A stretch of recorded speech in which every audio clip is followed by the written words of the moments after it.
के पैसे के द्वारा ट्रेनिंग करके व्यक्ति चाहिए, आम आदमी की चिंता नहीं। सही सभी लोग हिंदुस्तान के कह रहे हैं। मैं तो कहा कि हम पेंशन वैसे लेते भी नहीं।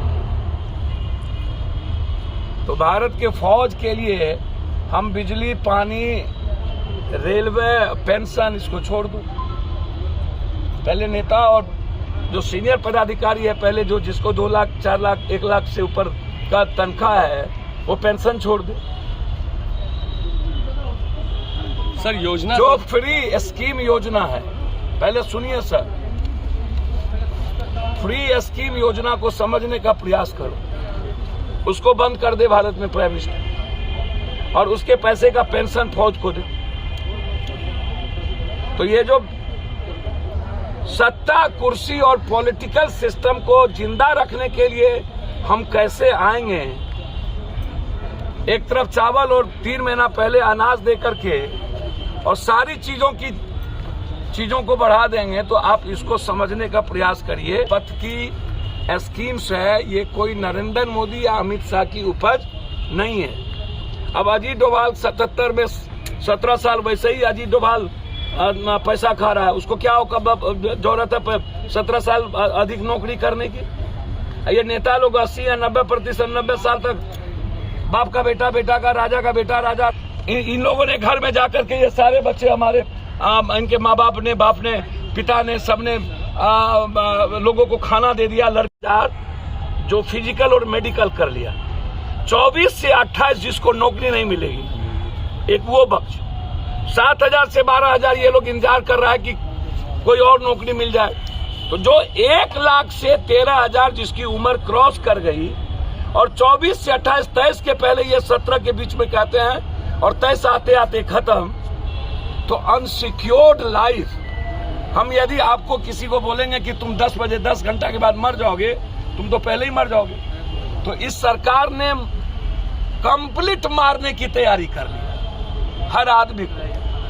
तो इसीलिए इससे हमारा सीमा भी असुरक्षित हो गई, और जो डर था पाकिस्तान और चाइना और अन्य कंट्री को कि वहां की फौज मर के भी, लड़ के भी, जान दे के भी हमें जीतने नहीं देगी, वो असंटेड, उसको हमने असुरक्षा की भावना करके मरने का जज्बात को कम कर दिया। क्योंकि मैं क्यों मरूं, 3 साल तक हम चुपचाप चले जाए यहाँ से। ना नौकरी, ना सैनिक का नाम, ना शहीद का नाम, ना सैनिक का नाम। पहले तो आप बता दीजिए भारत के नौजवानों को, सैनिक नहीं लगेगा। वो जो कुछ लड़के से मोदी भक्त लिखवाते हैं, सैनिक है, सैनिक में जाएंगे, 4 साल के लिए जाएंगे। ये जो गोधना से गोधा लिए हैं, मंगनी के चंदन, ये और हम लोग के नेता, इधर रघुपति बाबू, इधर दिनेश बाबू, और उधर राघवेंद्र कुशवाहा जी, और पीछे जिन लोगों ने अनुपम जी है, हिमांशु जी, अनुपम जी हमेशा दिल्ली में सोशल कॉज को लेकर के कंट्री जब भी, जैसे गिरफ्तार कल आपने कर लिया, नुपुर ने इतनी बकवास गाली दी, उसको नहीं गिरफ्तारी हुआ, लेकिन एक टिप्पणी मात्र नुपुर के कारण हुई, उसकी गिरफ्तारी हो। तो यह जेल से अभी तिहाड़ से आया, तो इन लोगों ने आज बिहार के बच्चों को यह बताने के लिए कि हम सबको खड़े होने की जरूरत है।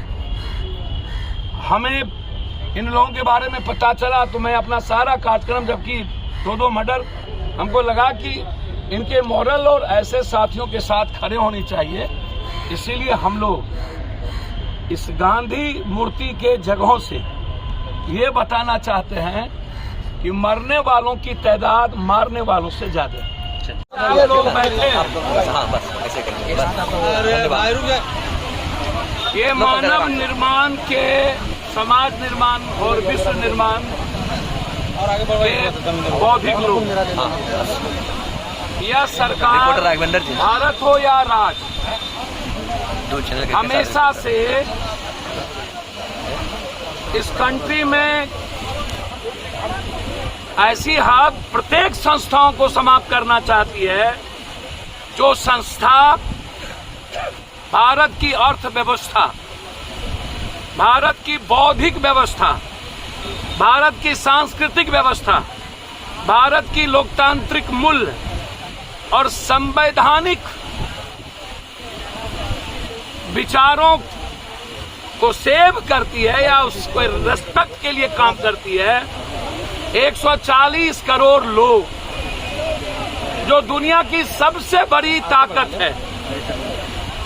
यह सरकार कभी भी संस्थाओं को बढ़ाने के अलावे उसको कमजोर करती रही है, चाहे वो न्यायपालिका हो, चाहे वो फिल्म लाइन का हो, चाहे वो किसान का मुद्दा हो, चाहे वो बैंकिंग हो, चाहे वो ईडी हो, चाहे वो कॉलेजेस हो, चाहे वो अस्पताल हो। One nation one rank, no nation no rank no pension, संविदा वर्ल्ड का डिमांड है, इंडिया का डिमांड है। संविदा और नियोजित जैसी चीजों को सबसे हटाइए। ये आप अभाव में और डर में रख करके किसी व्यक्ति से एक बेहतर इंसान और बेहतर राष्ट्र और बेहतर विश्व की कल्पना नहीं कर सकते हैं। आपको उनके पीस, उनके वे, उनके लाइफ को रेस्पेक्ट देना होगा। जो लड़ने वाले हमारे साथी थे, जिनको कुछ दिन पूर्व में जेल में रखे, अब मोदी जी के इतिहास में हार्दिक पटेल एक दिन में ठीक, गंगा स्नान करना हो और दुनिया का सबसे शुद्ध और पवित्र आदमी बनना हो तो आरएसएस का दूध पी लो गणेश भगवान की तरह। अब मोदी और अमित शाह का चरणामृत ले ली तो जैसे एक के दिन में सब केस वापस हो गया पवार जी का, अभी अजीत पवार का, अब फिर वो दूध के धुएं हो गए। हार्दिक पटेल सबसे गंदा आदमी थे और एक के दिन में दुनिया के सबसे अच्छे आदमी हो गए। बंगाल में सब गंदा आदमी था, एक के दिन में सबसे अच्छा आदमी हो गया ममता दीदी को छोड़। तो इस कंट्री में वो उनके लिए, उनकी सत्ता के लिए और मोदी भक्त जो लोग हैं, आप इसको समझिए। अब पहले भी मैंने कई बार कहा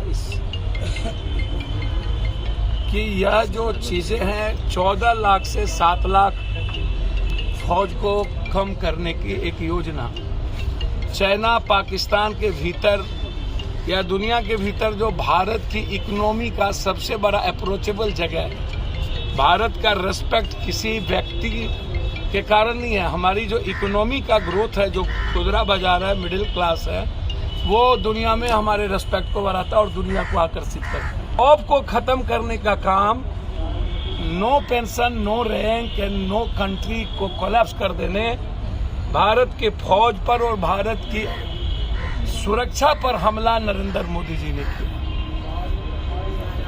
उसकी आत्मा पर हमला किया।